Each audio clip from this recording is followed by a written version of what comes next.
Arti ikhlas dalam semua cobaan yang dihadapi itu seperti apa? Jadi orang yang tipe seperti itu banyak kamuflase atau seperti apa? Saya udah pasrahin sama Allah aja, sama penegak hukum juga.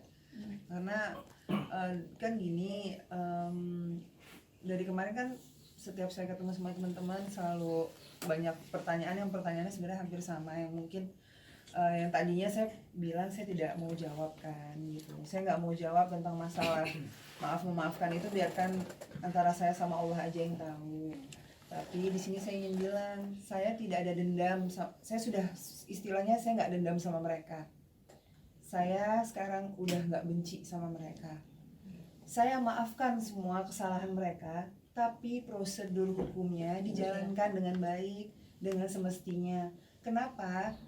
Harapannya kita sebagai warga Indonesia kan tidak ingin ada orang yang istilahnya melakukan kesalahan terus tidak mendapatkan hukuman. Jadi nanti kita takut dong hidup di negara ini kan. Itu aja sih. Jadi udah, saya nggak nuntut apa-apa kok, yang penting udah dijalanin aja prosedur hukumnya sampai selesai. Udah, itu aja. Saya sudah maafkan, saya tidak dendam, saya tidak benci dengan mereka. Malah kalau memang orang tuanya sakit, saya doakan semoga lekas sembuh. Tanggapan kamu dong soal pernyataan Ray yang bilang dia berterima kasih pada kamu bahwa setelah di penjara dia bisa memetik hikmah dengan menggunakan hijab. Alhamdulillah, berarti kan yang dibilang sama suami saya benar. Yang dulu kamu pernah bilang apa saya? Aku pernah bilang kalau misalnya hukuman itu dalam Islam itu atau mungkin dalam agama manapun bisa menjadi hadiah buat kita gitu. Hadiah dalam arti mungkin ketika kita dihukum, kita jadi sadar kita tidak mau berbuat jahat lagi sama orang lain. Hadiah ketika kita dihukum, mendapatkan teguran, mendapatkan saksi, kita jadi sadar, oh kalau misalnya kita melakukan kejahatan berarti hukumannya ini. Dan ketika dihukum berarti dia tidak melakukan kejahatan dan akhirnya tidak ada lagi orang yang dirugikan. Tapi yang terpenting insya Allah semua yang kita lakuin kan atas dasar kita sama Allah. Jadi ibadah cuma kita sama Allah yang tahu. Jadi ya hasilnya seperti apa nanti pengadilan ya itu rahasia Tuhan. Dan yang pasti itu semuanya terbaik buat kita gitu.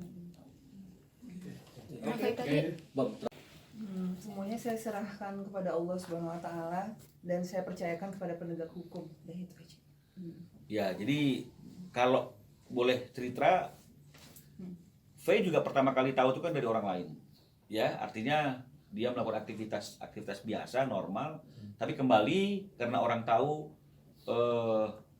ada proses hukum yang sedang dialami, yang sedang dijalankan oleh Faye untuk memperjuangkan haknya, kemudian pelakunya itu terlihat di luar tahanan, tentu informasi itu datang kepada si Faye, ya reaksi Faye pertama kali tentu adalah kaget itu wajar lah ya, kita pasti manusia biasa kalau tahu hal seperti itu pasti kaget itu pertama ya, kemudian pasti sedikit kecewa ya, apalagi kan V memang kan orang yang nggak mengerti hukum ya, pasti dalam hati dia bertanya kok bisa, kok boleh, kan begitu artinya ya.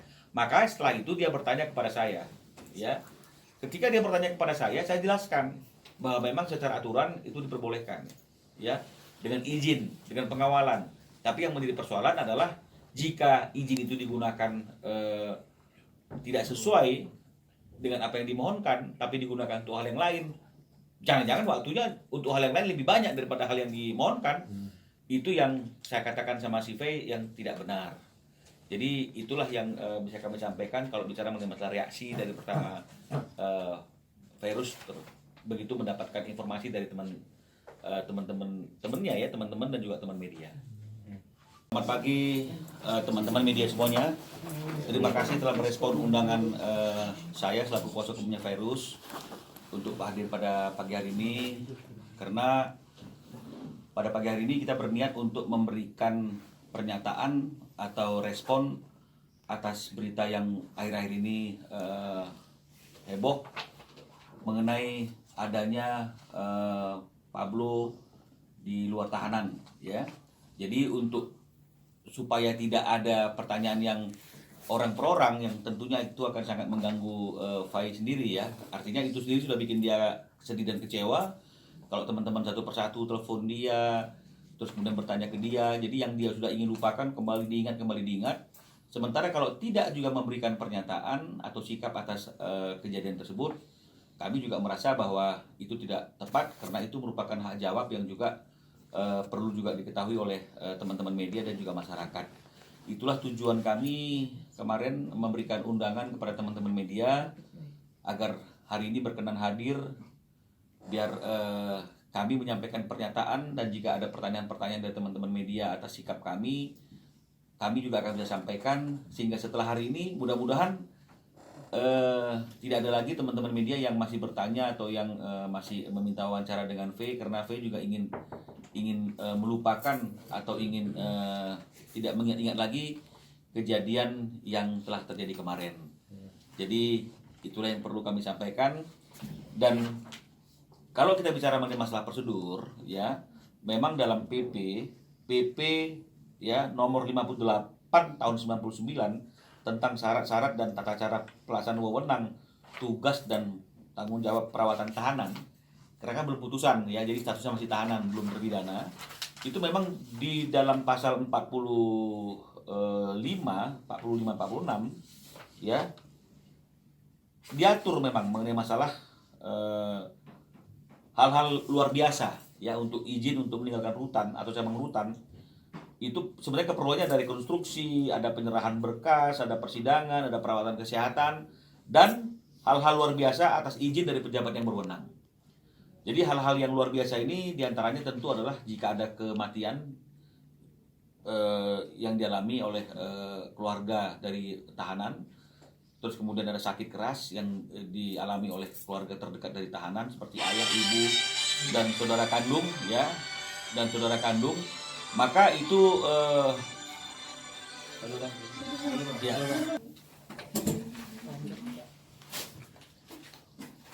Oke, udah ya. Nah, udah. Jadi kalau bicara masalah prosedur untuk meninggalkan rutan atau cabang rutan oleh tahanan, itu memang diatur oleh PP 58 tahun 99 ya. Ada beberapa hal yang diatur dalam pasal 45-nya. Seseorang boleh meninggalkan rutan atau cabang rutan itu untuk kepentingan rekonstruksi. Ini untuk pembuktian perkara dan kasusnya, untuk penyerahan berkas perkara ya, untuk persidangan dan perawatan kesehatan, serta untuk hal-hal yang luar biasa atas izin pejabat yang berwenang. Nah, jadi hal yang luar biasa inilah yang mungkin dipakai oleh Pablo ketika mengajukan permohonan izin untuk membesuk orang tuanya atau ayahnya yang lagi sedang sakit keras. Ya, jadi ada syarat-syarat administrasi yang perlu dilakukan, seperti misalnya surat permohonan, KTP, KK, pernyataan secara tertulis, itu mungkin sudah dilakukan secara prosedural, dan akhirnya mungkin pertimbangannya adalah karena ini memang diatur oleh PP, maka majelis hakim mungkin memberikan izin kepada Pablo untuk meninggalkan rutan dalam dengan pengawalan untuk membesuk orang tuanya yang katanya lagi sakit keras. Nah, cuma persoalannya adalah apakah boleh seseorang itu kemudian selain untuk membesuk orang tuanya seperti izin yang dia ajukan, permohonan yang diajukan ke majelis hakim, itu bisa juga melakukan kegiatan-kegiatan lain. Ini yang menjadi pertanyaan. Nah, jadi kalau menurut hemat kami ya, sebaiknya memang setiap tahanan yang mendapatkan izin untuk meninggalkan tahanan karena izin tertentu untuk hal-hal yang luar biasa, karena ada kematian ya di dalam keluarga yang dia harus datang untuk melayat ya, atau kemudian misalnya sakit keras, maka sebaiknya izin yang dia dapatkan itu tidak digunakan untuk hal-hal yang lain. Ya, apalagi untuk perkara-perkara yang menjadi perhatian publik.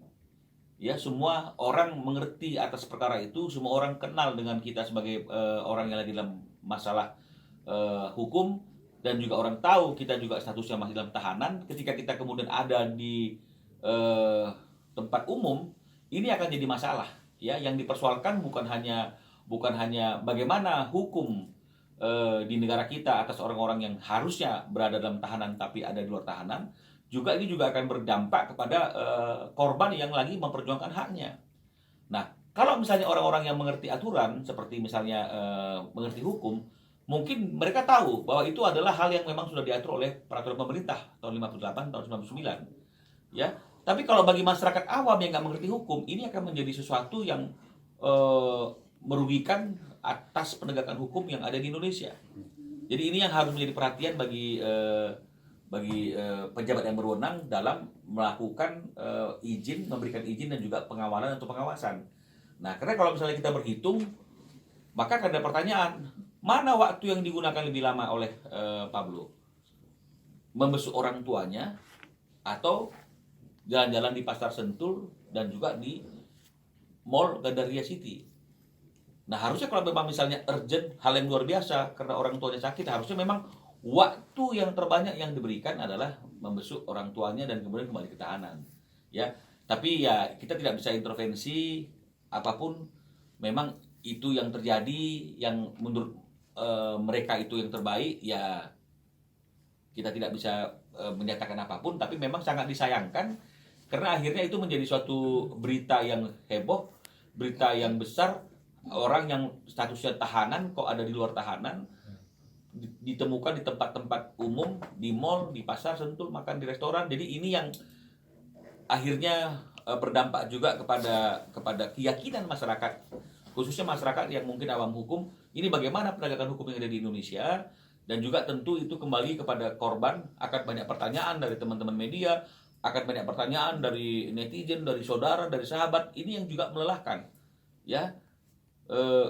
Setiap hari harus menjawab hal yang seperti itu.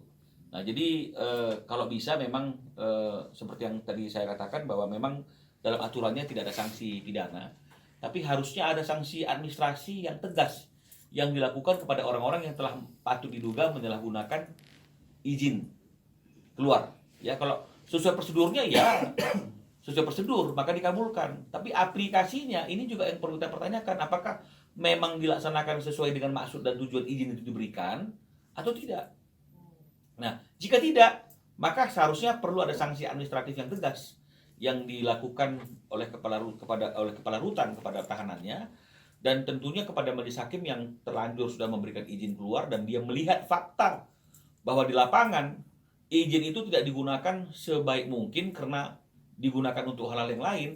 Ini juga harusnya menjadi pertimbangan bagi majelis hakim dalam mengambil keputusan akhirnya nantinya, ya, mengenai masalah hal-hal yang memberatkan dan meringankan. Ini harus menjadi catatan, karena kalau tidak, ini tentu akan mengoyak rasa keadilan bagi masyarakat yang ada di Indonesia ini yang sedang memperjuangkan haknya.